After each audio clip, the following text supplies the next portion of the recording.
Hello guys, welcome to all of you बच्चों। Welcome again.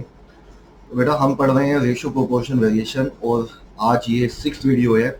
और ratio और proportion हम पढ़ चुके हैं। आज जो टॉपिक हम पढ़ने वाले हैं उसका नाम है वेरिएशन। इस पूरे वीडियो में हम वेरिएशन की बात करेंगे। वेरिएशन भी एक ज़बरदस्त टॉपिक है जिस पे बच्चों सवाल आते हैं और मैं आपको अलग अलग वैरायटी के क्वेश्चंस दिखाऊंगा ताकि आप लोगों की प्रैक्टिस अच्छी हो सके। तो हर तरीके का सवाल मैं आपको यहाँ करवाने वाला हूँ। तो वीडियो को लास्ट तक देखिएगा ताकि आप लोग इसको अच्छे से ग्रैब कर सको, इस कॉन्सेप्ट्स को अच्छे से समझ सको। तो आओ बस बिना किसी देरी के शुरू करते हैं बच्चों आज का टॉपिक जिसका नाम है वेरिएशन। तो पहले इसका कॉन्सेप्ट समझते हैं पूरा। तो देखो कॉन्सेप्ट क्या होता है बच्चों वेरिएशन में। टॉपिक का नाम लिख लो, पहले टॉपिक का नाम लिख लो। टॉपिक का नाम है वेरिएशन। क्या नाम है सर? वेरिएशन। अब दो तरह के वेरिएशन क्वेश्चन में मिलते हैं। सबसे पहला वेरिएशन होता है जिसका नाम है डायरेक्ट वेरिएशन। क्या नाम है सर? Direct variation. अच्छा, आप पता है आप सवालों में देखोगे आपको मिलेगा ऐसे कुछ लिखा हुआ डायरेक्टली प्रोपोर्शनल, जिसको क्या बोलते हैं? Directly proportional. तो वो डायरेक्ट वेरिएशन होता है। अब डायरेक्ट वेरिएशन में क्या होता है? अगर लिखा हो A is directly proportional to B, तो बच्चों इसका मतलब होता है A is directly proportional to B, like this. ठीक है, ए जो है वो डायरेक्टली प्रोपोर्शनल है बी के। अब मैं अगर इस डायरेक्टली प्रोपोर्शनल के साइन को हटाता हूं तो एक कांस्टेंट आएगा के। के को क्या बोलते हैं? हाँ जी, k is known as any proportionality constant. क्या बोलते हैं बच्चों इसको? Any proportionality constant. ये कोई भी प्रोपोर्शनैलिटी कांस्टेंट है। देखो इस टॉपिक को भी आप बढ़िया से समझो, बहुत ही मजेदार टॉपिक है और क्वेश्चन मिलते हैं बच्चों एग्जाम में इसके भी, इसलिए पूरा अच्छे से एक बार कॉन्सेप्ट समझ में आ गया तो क्वेश्चन हर तरीके का कर सकते हो। देखो, तो a इज इक्वल टू के बाई बी बन गया, ये इक्वेशन बन गई हमारी।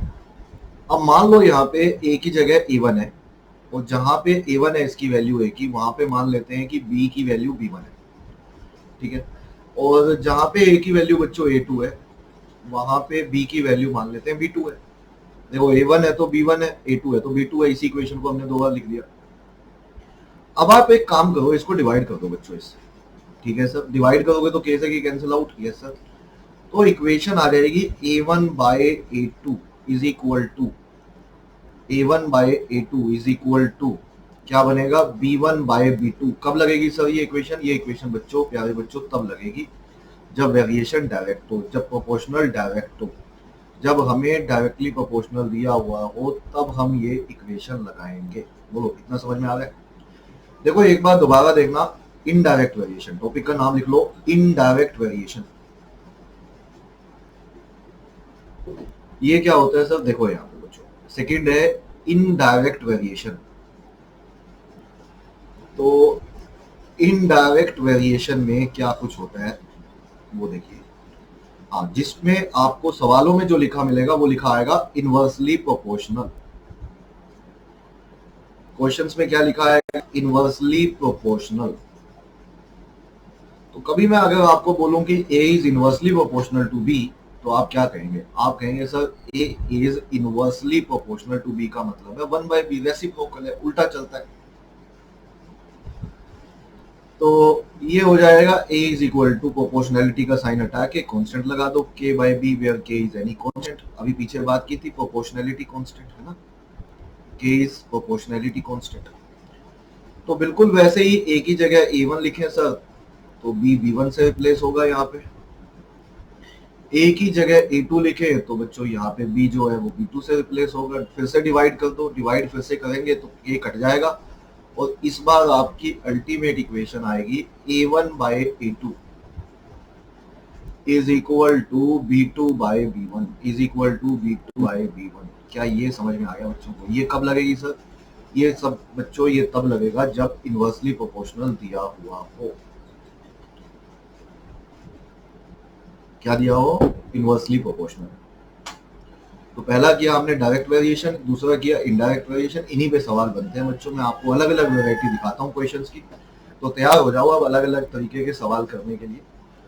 तो ये लो पहला सवाल, फर्स्ट क्वेश्चन स्क्रीन पर ये रहा आपके सामने। आप ये वाला फर्स्ट बना के करो, ये वाला पहले करते हैं, ठीक है। देख लो क्वेश्चन क्या लिखा हुआ है, पढ़ लो, मिलके करते हैं।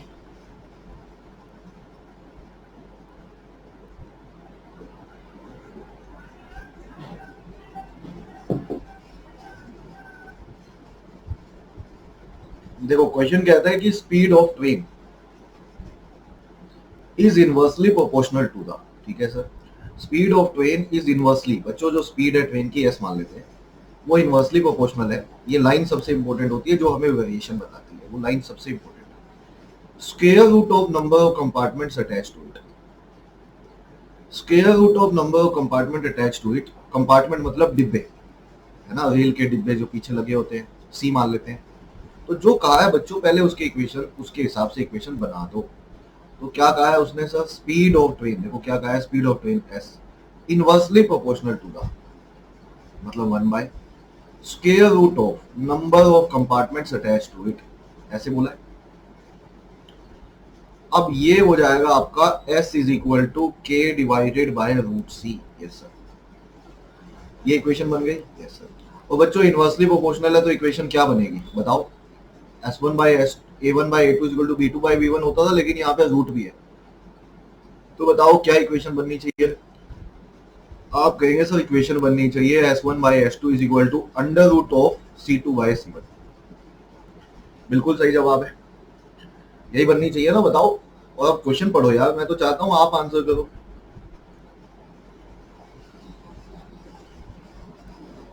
हाँ बोलो आंसर क्या बनेगा, क्या बताओ। स्पीड ऑफ ट्रेन बच्चों S1 मान लेते हैं, जब S1 120 थी, ये देखो ये 120 दिया हुआ है, तो नंबर ऑफ कंपार्टमेंट 25 थे, बिल्कुल सही है। आपको स्पीड ऑफ ट्रेन बतानी है, मतलब S2 की वैल्यू बतानी है जब नंबर ऑफ कंपार्टमेंट 36 हो, C2 का वैल्यू 36 है। करो बच्चों पुट और मुझे आंसर लिखो भाई, सभी बच्चे मेरे ख्याल से तो खत्म है सवाल अपना, खत्म है ना बेटा, सही करना कैलकुलेशन। 120 डिवाइडेड बाय S2 हमें निकालनी है सर। C2 का वैल्यू 36, C1 का value 25, root of 36 by 25 is 6/5, दोनों को इक्वेट करेंगे, बिल्कुल करेंगे। तो S2 का वैल्यू आ जाएगा हमारा, S2 ऊपर चला गया बच्चों, ये 5 इधर आ गया, तो 120 इंटू 5 और डिवाइड बाय 6 हो जाएगा, क्रॉस मल्टीप्लाई करके हो जाएगा ना। तो ये कटेगा, ये 20 आ जाएगा, 20 इंटू 5 कितना हो गया 100 सर, और 100 किलोमीटर पर आवर इस सवाल का आंसर है। यही इस क्वेश्चन का सही आंसर है। क्या बच्चों को समझ में आया।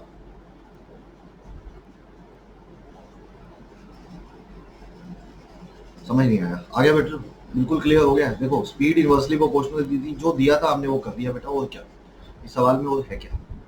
चलो सेकंड क्वेश्चन देखो, फिर से सुनो, फिर से सुनो ध्यान से। ये लो ये वाला सवाल लिखो और बताओ क्या होना चाहिए, पढ़ो।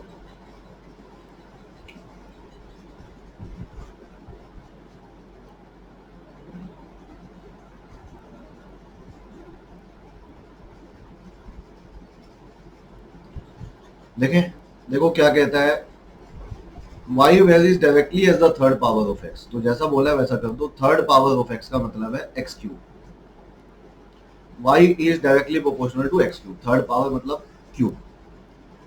तो हमें पता है यहाँ से क्या सर, हमें पता है कि y इज इक्वल टू क्या बन जाएगा, आप कहेंगे sir k into x cube हो जाएगा, k इज एनी कांस्टेंट। और बच्चों डायरेक्टली प्रोपोर्शनल है तो y1 bye y2 is equal to क्या होगा, x1 बाय x2, लेकिन क्यूब लगा हुआ है तो आप कहोगे सर x1 बाय x2 का क्यूब हो जाएगा। भाई यही तो सीखा था हमने डायरेक्ट वेरिएशन में, देखो ना सर ये क्यूब नहीं आया था, अरे क्यूब क्यूब इसकी वजह से आया भाई, सवाल में क्यूब है। अब बेटा जो कहा है उसने कर दो। कहता what is the percentage change in y, okay, when x is half.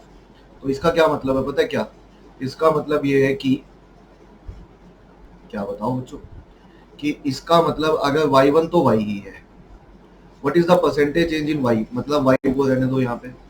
अब x1 ही है, लेकिन x2 जो है अगर वो हाफ हो जाए, मतलब x2 का वैल्यू अगर आप x1/2 लो, अगर x जो है वो हाफ हो जाए, मतलब x2 जो है वो x1/2 हो, यहाँ पे x1/2 पुट कर दो, तो वो परसेंटेज चेंज पूछ रहा है। हमने कहा निकाल देंगे, पहले ये देखें जगह क्या हो गया यहाँ पे। इसका क्यूब है, x1 से x1 कट गया, 2 ऊपर चला जाएगा बच्चों, ये 2 क्यूब बाय 1 हो जाएगा, है ना, 2 क्यूब हो गया ना, तो 8/1 आ गया, कहने का मतलब है तो y1 बाई y2 8/1 आ गया। क्या मतलब है सर इसका? इसका मतलब है बच्चों अगर y1 8 था पहले तो अब y2 केवल 1 है। बोलो, are you agree with me? Yes sir. तो वो पूछ रहा है परसेंटेज चेंज इन y बताओ। ये इनिशियल वैल्यू थी y1 की, ये इनिशियल वैल्यू थी, ये फाइनल वैल्यू है। जो इतनी थी वैल्यू y की वो इतनी रह गई, 1 रह गई। परसेंटेज चेंज कैसे निकाला करते हैं? करके आए हैं ना हम। परसेंटेज चेंज कैसे निकालते हैं? भूल गए भाई फॉर्मूला? क्या फॉर्मूला था? Final minus initial upon initial into 100। हाँ फॉर्मूला सही लगा ना, नहीं तो आंसर गलत निकाल दोगे। देखो फाइनल है 1, इनिशियल है 8, तो -7 ऊपर आएगा, नीचे 8 आएगा इंटू 100, तो it comes out to be -87.5%। निकाल के देख लो, -87.5%। तो बच्चों आंसर क्या बनेगा? सर आंसर ए अहमदाबाद बनेगा, और ए अहमदाबाद इस सवाल का आंसर है। क्या बच्चों को ये सवाल समझ में आया? नहीं आया? आ गया सबको? बड़े अगले क्वेश्चन की तरफ बताओ। क्या हम नेक्स्ट क्वेश्चन की तरफ बढ़े बच्चों? देखो सवाल आसान था यार, y1 y2 तो थे ही बेटा। वो पूछ रहा था कि y चेंज कितना आया y में, हमने कहा y1 से y2 हो गया। कब? जब x हाफ हुआ। तो x हाफ का मतलब है अगर पहले x1 था तो ये x1/2 हो गया। उससे हमने y1 और y2 देख लिए। क्या क्या बने? 8 था इनिशियल, फाइनल ये 1 रह गया।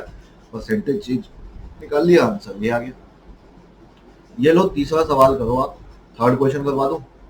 तैयार है बच्चे? सभी बच्चे अच्छे से? तो ये लो आप करो बच्चों ये वाला क्वेश्चन। चलो ये वाला सवाल, एक सवाल होमवर्क में भी दूंगा, ठीक है? अभी पहले ये वाला क्वेश्चन करते हैं। ये भी बहुत कॉमन सा सवाल है। आप कोई एग्जाम उठा के देखना, कोई भी बुक उठा के देखना बच्चों, ये बड़ा कॉमन सा क्वेश्चन है, एग्जाम में पूछा जाता है। पढ़ लो एक बार क्वेश्चन।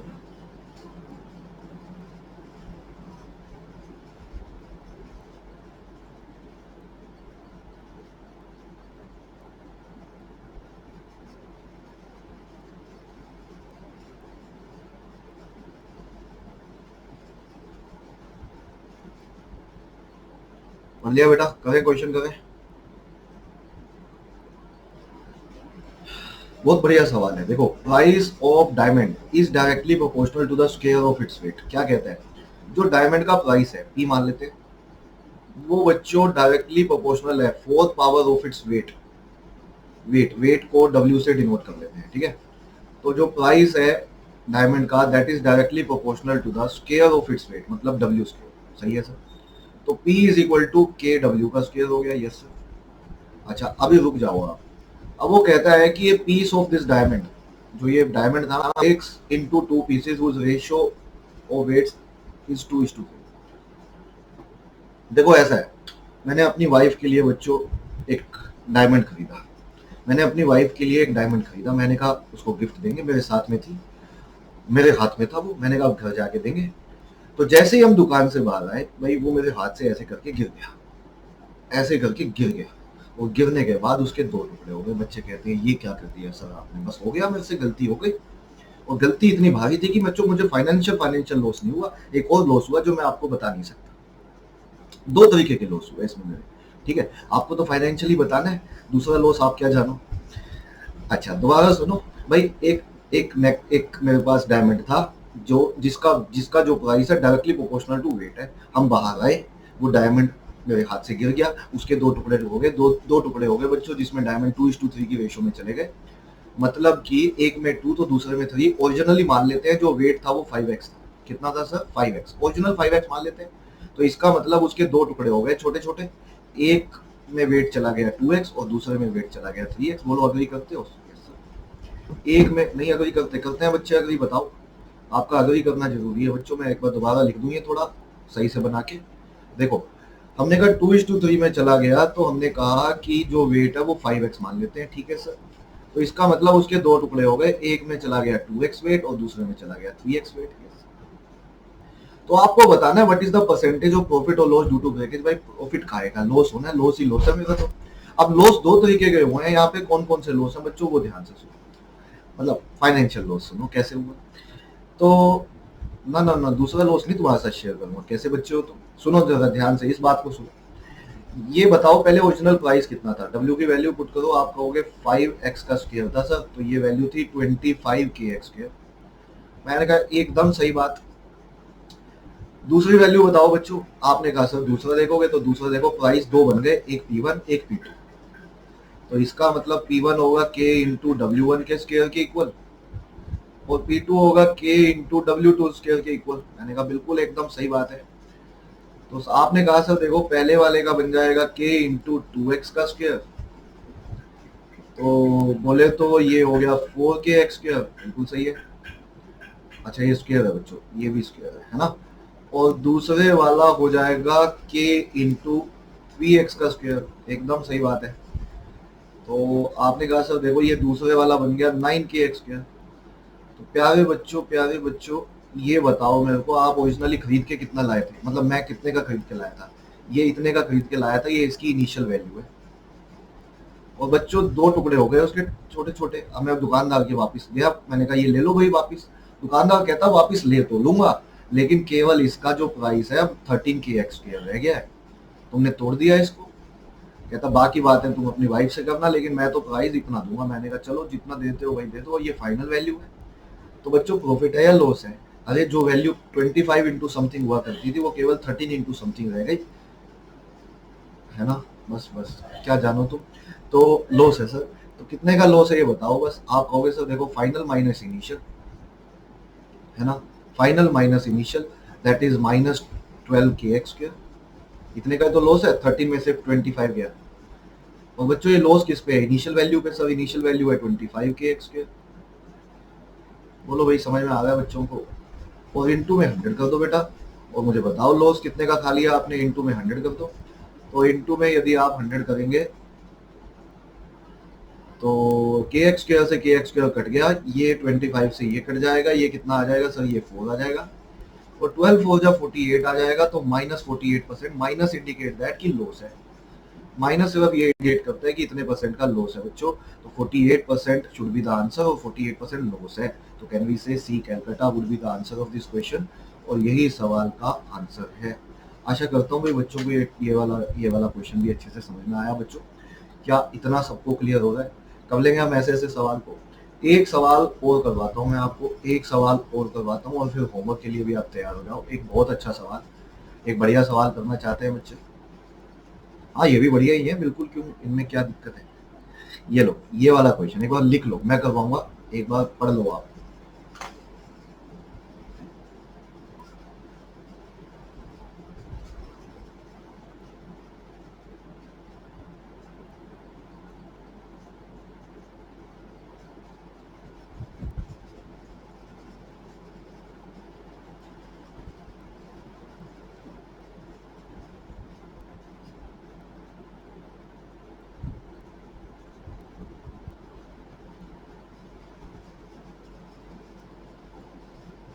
पढ़ लिया बेटा? पढ़ो क्वेश्चन, आ जाए सवाल पे। तैयार है बच्चे हमारे? देखो क्वेश्चन है, the speed of a railway engine is 42 kilometre per hour when no compartment is attached. When no compartment is attached, इसका क्या मतलब है? अकेला इंजन चल रहा है, छुक छुक छुक छुक छुक छुक छुक छुक छुक छुक छुक, अकेला इंजन चल रहा है भाई, 42 की स्पीड आती है। तो बच्चों ये मैक्सिमम स्पीड है, ये रेलवे इंजन की मैक्सिमम स्पीड है। कितनी सर? 42। ये तो मैक्सिमम स्पीड है, इससे ज्यादा स्पीड तो हो ही नहीं सकती इसमें भाई, कोई डिब्बा नहीं अटैच। लेकिन आगे कहता है रिडक्शन इन स्पीड। अब मान लो आप ऐसे जो है वो डिनोट करता है बच्चों एक्चुअल स्पीड को। ध्यान से सुनना ये सवाल। अब देखो बढ़िया सवाल कर रहे हैं हम सभी बच्चे, पूरा ध्यान लगाए। ऐसे को हमने डिनोट कर दिया एक्चुअल स्पीड से। तो रिडक्शन इन स्पीड का क्या मतलब है? रिडक्शन मतलब मैक्सिमम माइनस एक्चुअल स्पीड। क्या सर? रिडक्शन मतलब बच्चों मैक्सिमम माइनस एक्चुअल स्पीड, ये रिडक्शन इन स्पीड हो गया। जो रिडक्शन इन स्पीड है वो डायरेक्टली प्रोपोर्शनल है किसके साथ?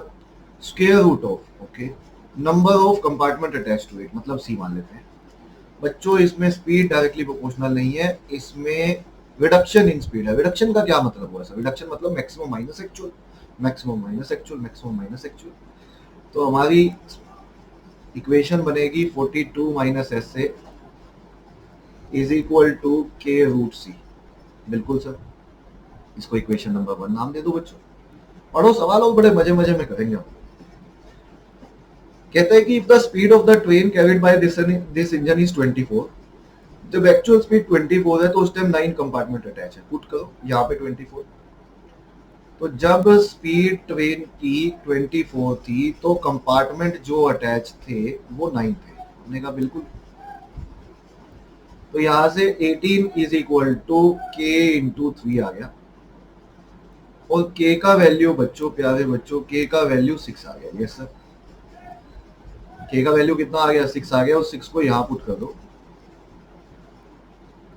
तो ये बनेगा 42 minus S A is equal to 6 root सी।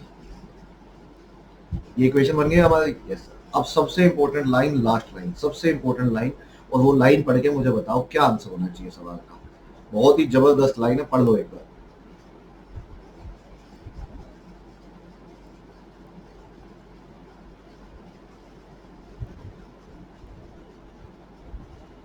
हाँ जी, पढ़ लो क्वेश्चन बच्चों। क्या कहता है सवाल? कहता है the maximum number of compartment attach to it. अच्छा, आप डिब्बे अटैच करते गए करते गए करते गए करते गए करते गए करते गए, इतने डिब्बे अटैच कर दिए कि भाई प्रैक्टिकली जो स्पीड थी ट्रेन की वो 0 हो गई। मान लो आपने इतने डिब्बे अटैच कर दिए, इतने डिब्बे अटैच कर दिए, भाई प्रैक्टिकली बच्चों स्पीड 0 हो गई मान लो। अब बताओ कितने डिब्बे अटैच कर दिए आपने? सर यहाँ से देखते हैं। तो उस केस में आप कहोगे 42 is equal to 6 root C. 42 is equal to 6 root C. 6 से ये 42 कट गया, 7 आ गया। सी का वैल्यू बच्चों 49 आ गया। इसका मतलब पता है क्या हुआ? अगर आप 49 कंपार्टमेंट अटैच कर देते हो, 49 डिब्बे किसी ट्रेन के पीछे लगा देते हो, तो वही प्रैक्टिकली ट्रेन ही रुक जाएगी। और प्यारे बच्चों, एक बार अगर ट्रेन रुक गई उसके बाद तो जितने मर्जी डिब्बे अटैच करते हो, फिर क्या फायदा डिब्बे अटैच करने का? तो बताओ मैक्सिमम डिब्बे आप कितने अटैच कर सकते हो कि ट्रेन थोड़ी थोड़ी सही बट चलती रहे? सब 49 में तो ट्रेन रुक जाएगी। तो कहना इससे एक कम कर दूं, यदि 48 कर दूं बेटा, एक कम कर दूं। सर एक कम क्यों किया? ताकि ट्रेन थोड़ी थोड़ी चलती तो रहे। कहना इसे अब ट्रेन थोड़ी थोड़ी तो चलेगी। अगर 49 डिब्बों में तो 0 हो गई। हमने पहले तो ये देख लिया कि थ्रेशोल्ड पॉइंट क्या है। आपने कहा सर स्पीड ऑफ ए को 0 ले लो, तो उस टाइम 49 आया। लेकिन बच्चों 49 में तो ट्रेन रुक जाएगी। तो मैक्सिमम डिब्बे कितने अटैच करें कि ट्रेन चलती भी रहे? तो आंसर होगा 48, और यही सवाल का आंसर है। भाई समझ में आया है क्वेश्चन? बच्चे बताते ही नहीं है ना। तो मुझे अभी आज लोग पहले कमेंट बॉक्स में इतना बढ़िया से बताते थे, अभी पता नहीं क्या हुआ। अच्छा, टेंशन है पेपर की बच्चों, लेकिन बताया करो क्या ये सारा वीडियो समझ में आया? देखो मैं वो टॉपिक उठा रहा हूँ यहाँ पे सबसे पहले आप लोगों के लिए जिनमें बच्चों को सबसे ज्यादा डाउट होते हैं। ठीक है, आप लोग जो वीडियो वॉच कर रहे हो, यू वुड सी दैट कि हाँ मतलब अभी क्लियर होना चाहिए। तो बच्चों वीडियो अगर पसंद आया तो अभी तक लाइक नहीं किया है तो लाइक कर दो, और दूसरों के साथ भी शेयर करो जिनको इनकी जरूरत है। ठीक है, आई एम श्योर कि मतलब वो चीज़ आपके लिए भी बेनिफिशियल होगी जब आप ऐसी चीज़ शेयर करते हो जो आपके लिए ही नहीं बल्कि आपको लगता है दूसरों के लिए भी बेनिफिशियल है, तो सबको हेल्प करती है। तो अब टाइम हो चुका है हमारा होमवर्क का। आई थिंक सब बच्चे तैयार हैं। तो होमवर्क के लिए बच्चों ये वाला सवाल रहेगा। दिस इज द क्वेश्चन, ध्यान से पढ़ लेना सवाल को। ठीक है, जल्दबाजी में आंसर गलत मत कर देना। तो ये सवाल रहेगा आपका होमवर्क का। मुझे होमवर्क का इंतजार रहेगा। मुझे ये देखना है कि कितने जल्दी बच्चे सबमिट करते हैं। क्या आप तुरंत वीडियो देखते ही क्वेश्चन को करके बच्चों आंसर सबमिट करेंगे और मुझे बताएंगे आपको कितना टाइम लगा? हो सकता है, देखो इसमें टाइम लिमिट रहेगी मैक्सिमम 2 मिनट्स, 2 मिनट लगने चाहिए, 2 मिनट से ज़्यादा नहीं। तो बिल्कुल आप बता सकते हो। और वीडियो कैसा लगा ये भी मुझे कमेंट बॉक्स में बताइएगा। मिलते हैं इसी जोश इसी उमंग के साथ नेक्स्ट वीडियो में बच्चों। तब तक के लिए ध्यान रखो अपना। Thank you very much. Take care.